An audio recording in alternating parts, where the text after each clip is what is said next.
My first rockets I've made on a kitchen. I cooked the nitratum potassium.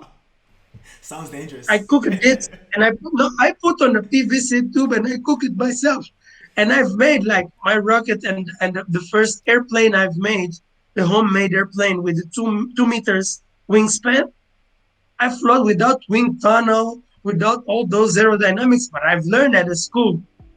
If I had to wait until that, I will be like by now doing just the wing. So it's not all about the conditions. I hear a lot of people complaining about, oh, we don't have this and that. Don't say.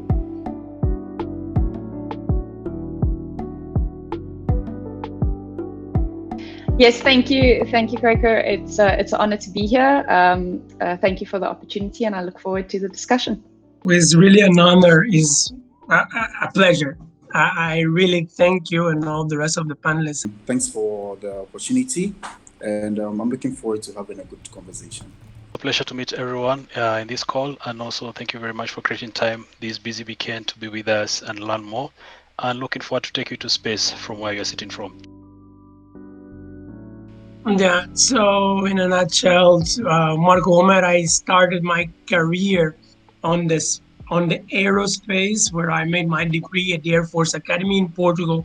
As an aeronautical engineer, I started working a bit with aircrafts and satellites. But then, after arriving here and working on the maintenance of big fleets of aircrafts, I got the opportunity to join the Angolan space program and be certified as a ballistic and navigation satellite specialist. So my story is quite, should I say, quite simple. I was not introduced to GIS. I was actually introduced to geography, where growing up, my dad would always take us to the working sites where they're building, where they are constructing stuff. And I think what I clearly remember is I tried to picture how it is to look on the paper and how they manage to translate all the calculations onto the ground. So I actually had no idea that I wanted to go into space at all. When I was in school, I loved mathematics and science. And my dad said, well, if you love mathematics and science, go do engineering. And I went to this talk. Very grateful for this talk. I don't actually know who gave it, but it was this woman that was talking about women in engineering and how great it is. So that inspired me, and I started my engineering degree. Hated my first year, hated my second year, wanted to quit. My dad kept telling me, don't quit. First year's always bad. Don't quit after the first year. And then after my second year, he said, well, you're halfway. You might as well finish. So then in my third year, I was like, okay, well, I'm going to get this degree now, so I might as well make the most of it. And way back then, GIS geomatics was also very new. So we were like, wow, you can actually even work for many places. So the joke was in class, we could be asked about our dreams. Then after I left the program, I left it running. Then I went for my PhD in Germany, University of Bonn, which was exciting times. Then I engaged with the same professor whom I engaged with when I was in undergrad. So it was more of a follow-up. After the involvement of the Angolan space program, I made a step up for space system engineering in France at ISAE Supero, where at the same time I made an advanced master and a post-graduation Master of Science in human and robotic exploration of the solar system. I descended on, or probably I agreed to do what we call geomatic engineering, which had what we call the GIS, the surveying, the constructions and everything. So when I finished my first degree and I was working, I started using satellite data with telecommunication to match up all that we have. And I noticed that there was a lot more I can do with satellite data together with GIS, because every other information that is received from satellite, from space, is directly transported into GIS, given full visualization. Then you start with your programming, your coding in Python and so on and so forth. So for me, it was a gradual process where curiosity, one, exposure, two. And I kind of felt that I can do a lot more with just this two.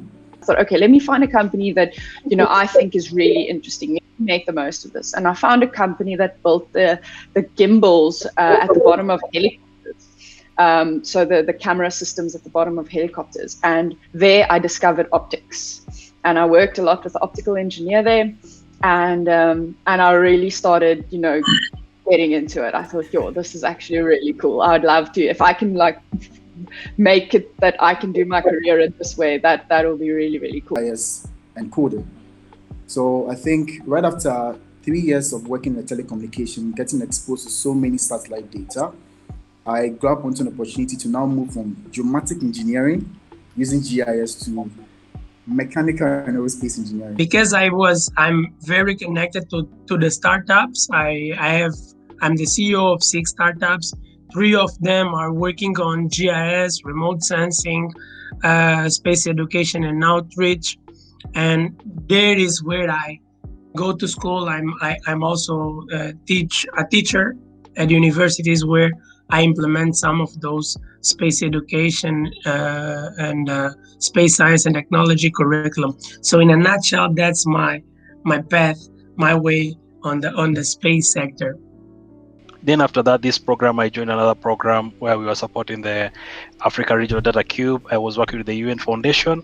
It was based in 5 countries, 3 in West Africa, 2 in East Africa. So it gave me an opportunity to engage with my colleagues in Ghana, Sierra Leone, Senegal, Kenya, and Tanzania. It was very, very dynamic. And also the gaps were that everyone in the continent wanted this program in their part. So as part of this, we had colleagues from Geoscience Australia who designed the program Digital Earth Africa. So now we fit in the 54 countries, 11 no one behind. And this one has been a very good journey as well, working with various teams, colleagues.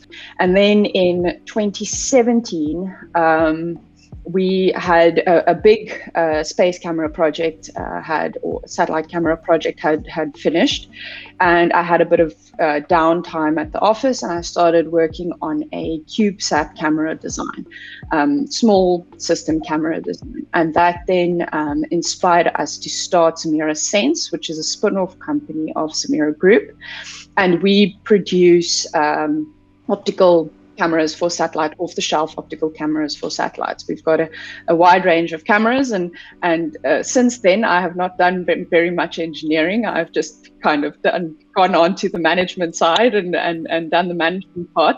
It helps to know the engineering, but I don't do any engineering anymore. So yeah, that's my story. This is just a small journey of how I came through this field, starting as an undergrad on the right side. We were there one time, then here during my PhD graduation with my lead professor, Kutamens. Then after your graduation, you're taken through the streets like a small mayor. And as part of this training program, we started sometime last year, and we've had more than 100 people receive their certificates, and it's self-paced course. And we normally have something more interesting that we have weekly sessions every Wednesday. So it gives us an opportunity to engage with the users everywhere. They can connect to us and tell us how things are going on.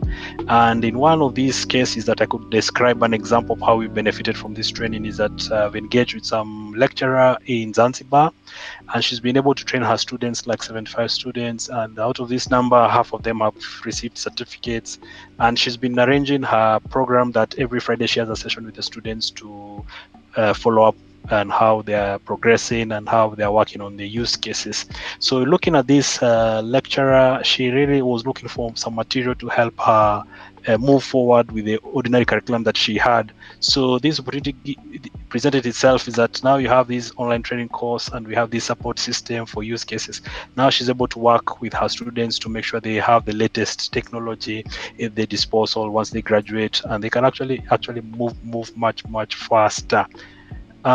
Some of the key points we're looking at DE Africa as part of our engagement with the users is the co-development of the use cases to create impact, looking at vegetation changes, looking at mining in Ghana, looking at coffee farming in Kenya, looking at water quality, water extent, looking at urbanization, also looking at how we monitored mangroves, like example of Zanzibar. So these are some use cases we are working with the users to develop a blog and also take it further to a conference and take it further for messaging with the policymakers. When I say that I'm a space engineer or ballistic engineer, people think about very different crazy things, but day-to-day life, I just use the mathematic formula and the laws of motion, all the rules that roll our world, to put them in paper with the management and engineering to that to launch and operate to at the end to give this that you can see all those pretty and small and happy face. I start here with those kids on the left side, going to schools, sitting with them, and making them just do what they understand about space. This was the place where I've made my first World Space Week. Those are the kids. These are some of the activities, some of the things we've been doing since then on the space education, building rovers, building. You can see on the right side their flight suits, their rockets, their games, their coding games, like all those things. And remember the kids for our first space week? Here they are talking about GIS for air quality, for fluids, for solid waste management, and and putting the questions about space habitability in the middle of the desert in Angola. You see, this is what we are doing with Zimbabwe, Dukovi Musamanga, bringing space culture, bringing African culture to comic books to teach about planetary defense, astronomy, and all those things. This is a very young lady that is learning about space with this mystic bird that is showing the story of Zimbabwe and how is this connected to space exploration. All of that just started on that place. This little place I show you, that photo, is where I could continue doing my operating satellites and doing things, but or just going to schools or universities with all the conditions. But I decided to sit with those kids that have many other problems and tell, oh no, they have many other problems. They won't care about space. But those are the ones that most care about space until now. And I've left and they continue asking for more. They are the ones now coming to teach me, those kids. What are some of the skills, either hard skills or soft skills, that you think are important for someone in your field to have? I think what Marco was saying at the beginning was hard work and discipline. I think that's very important. And then I think finding passion in your work. That's quite a soft skill, but I think space is something you can start off to be very passionate about, but you need to also find passion during your work. While you work, your path doesn't always go in the way that you wanted it to go. But making the most of it, finding that passion in your work is very important. I would say those are the two things that I think are very, very important. So let me take the last word from you. There are lots and lots of materials online, but the question is, how curious are you? That's one of my popular words to say that. How curious are you to study something? You don't necessarily need a master's or a PhD or a postdoctorate. It's just, should I say, a plus that you want to climb a particular ladder, you want to do something. But at the end of the day, it's curiosity. And just as all of us are saying, first of all, if you're curious to probably study GIS or anything, and you don't have anything you can catch up on, the internet is available. Feel free to just Google the keyword, and there are lots of free materials you can just pick. And sometimes the materials might look discouraging because you download it and see 250 pages. You're like, okay, how can I do this? They are short videos, so that's the first thing I'll say. There are lots of materials online. I'll just encourage you to just keep staying curious, because for me, I started coding out of curiosity. It wasn't in class, because what we do is we use the maps in Geomatic. They let us plot the maps using Esri or MapInfo. It was that simple. And they were not so much teaching us about the coding part, because you can code to give you a whole layers of map. But at the end of the day, you need to be curious. The next thing I'll probably add is, now in the pace at which the world is moving, it's all about how best you can present your idea, just as someone like Ken and Romero did. you should be able to present your idea. And you'll hear people say that, I have great ideas in my mind, but I don't know how to share it for. It's your idea, it's your concept. I remember so when I, developed here in Ghana, and we had to go through a whole political banter and stuff. It started with the idea of presentation. That okay, I have this idea. We can present it this way. We can improve the security system this way. You can do all that. Definitely, someone would be interested in the idea. Just keep talking about it. And the last thing I'll probably share is now everything is all about data. Everything, the authenticity of the data to which you are presenting. Everything is all about data. So I'll probably encourage our listeners or whoever wants to enter into the field that you should have that passion to love data. After having the people skills, the hardware skills, presenting that thing in a data or statistical form gives you a boost, because if you meet someone like Ken who is working in Digital Earth Africa and you come and speak all your grammar, they would first start asking you what's the number available in what you're presenting. So that is what probably I'll just add up to what our fellow panelists are saying.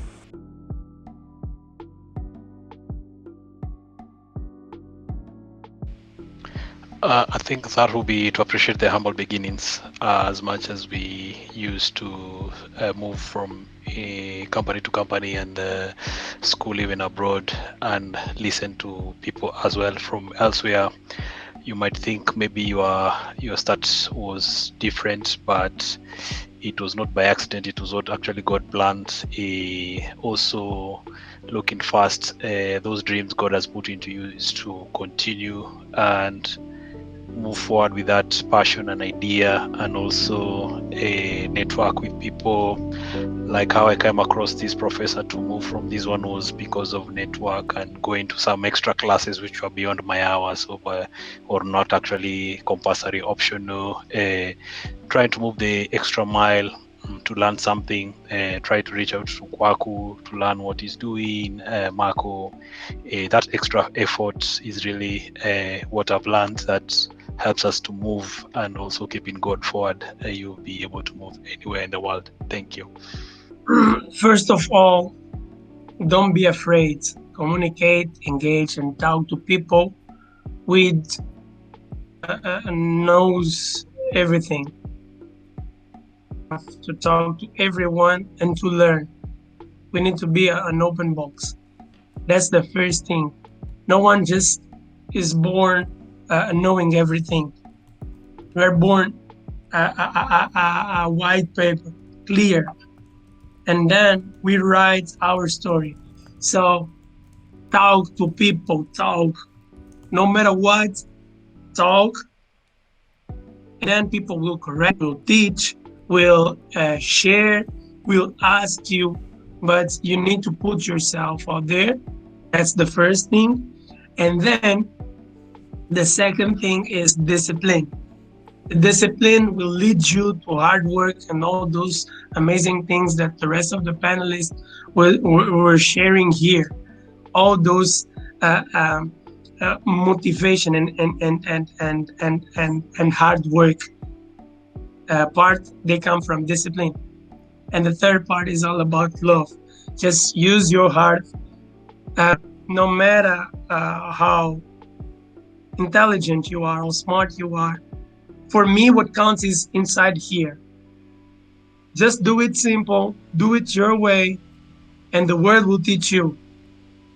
And you will see that even for very smart people, sometimes they're passed for people that are themselves. And I saw, and I've trained fencing with Olympic champions that just work harder than others that were very, very good at that, very good at fencing. But in some time, it's not all about skills. It's hard work for me. Sorry if someone here disagree, but for me, is what you have inside, you put outside, and you will do. I've made arts at the high school. I've made like the arts, not engineering, nothing. I just start engineering at the university. So, be an architect. going from arts and humanistics to engineering and maths, what you really want to put right there. And it's for me, it's like more love is what the word means. A lot of the skills you already have are transferable. What you need most of all is just the passion and the dedication to stick with it and to try and look for opportunities. There are opportunities all around you, both in your country, outside of your country, on the continent. And that's kind of what I created SpaceHubs Africa for, is to give you more of a centralized location for you to get connected to the industry, to get connected to other people in the industry, and to get the resources you need. So from SpaceHubs Africa's point of view, we're here to help you on your journey. So feel free to get in touch with us. My email is kweku@spacehubs.africa. You can join our community.spacehubs.africa. Look in the description of this video. You'll see a lot of different links to our social media as well, where you can get in touch with us, where you can keep up to date with what we're doing. We're trying to have regular webinars every month, if possible. If you guys like the format of us talking to different space professionals, let us know. We'll try and get more different space professionals on to talk to them, to hear their journey. Space is accessible. Space is here. Get involved. It's not difficult.